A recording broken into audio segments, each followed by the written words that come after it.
मस्ती म्हणजे महाराष्ट्र. शिमगा, पोळा, होळी आणि पुरणाची पोळी म्हणजे महाराष्ट्र. आणि म्हणूनच महाराष्ट्र हा जमिनीचा तुकडा नव्हे, तर महाराष्ट्र एक संस्कृती आहे, एक धर्म आहे. महाराष्ट्र म्हणजे महान राष्ट्र आणि इतिहासाच्या पानोपानी ही महानता महाराष्ट्राने वेळोवेळी सिद्ध केली आहे. छत्रपती शिवाजी महाराजांनी याच महाराष्ट्रात स्वराज्याची निर्मिती केली आणि पेशव्यांनी महाराष्ट्राचा हा ध्वज अटकेच्या पार रोवला. तर आद्य क्रांतिकारक वासुदेव बळवंत फडके आणि स्वातंत्र्यवीर सावरकर यांनी याच महाराष्ट्रात पारतंत्र्याविरुद्ध सशस्त्र उठाव केला. महात्मा फुले आणि सावित्रीबाई फुले यांनी याच महाराष्ट्रात सामाजिक क्रांतीचे बीज रोवले.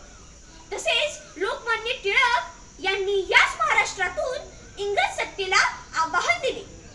आणि मित्रहो, याच महाराष्ट्राचे महामानव डॉक्टर बाबासाहेब आंबेडकर यांनी अवघ्या देशाच्या संविधानाला आकार दिला. महाराष्ट्र म्हणजे ज्ञानोबा तुकोबा यांसारख्या संतांची भूमी आहे. याच मातीत कुसुमाग्रज, बहिणाबाई आणि पु ल देशपांडे सारखे सारस्वत जन्माला आले.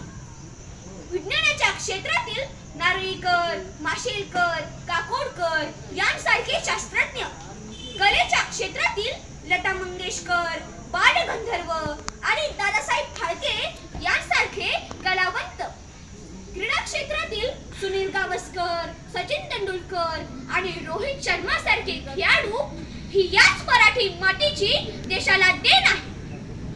सामाजिक सुधारणा असोत की सांस्कृतिक चळवळ, महाराष्ट्राने नेहमीच देशाला वाट दाखवली आहे. आपल्या या महाराष्ट्राला त्यागाची, पराक्रमाची व देशप्रेमाची फार मोठी परंपरा आहे. गांधीजींना देशकार्यासाठी जेवढे कार्यकर्ते महाराष्ट्रात मिळाले तेवढे इतर कुठेही मिळाले नाहीत. म्हणून गांधीजींनी महाराष्ट्राचे कार्यकर्त्यांची प्रशंसा मोहोळ या शब्दात केलेली आहे. आजही देशाच्या औद्योगिक, आर्थिक, सामाजिक आणि सांस्कृतिक क्षेत्रात नेतृत्व महाराष्ट्राकडेच आहे. संबंध देशाचं औद्योगिक आणि आर्थिक इंजिन म्हणजे महाराष्ट्रच आहे. परंतु मित्रहो, तुमच्या आमच्या या महाराष्ट्र राज्याची निर्मिती फार मोठ्या संघर्षाने झालेली आहे. मुंबईसह संयुक्त महाराष्ट्राच्या निर्मितीसाठी S.M. जोशी, प्र.के. अत्रे, श्रीपाद अमृत डांगे, सेनापती बापट, प्रबोधनकार ठाकरे अशा नेत्यांनी तीव्र संघर्ष केलेला आहे.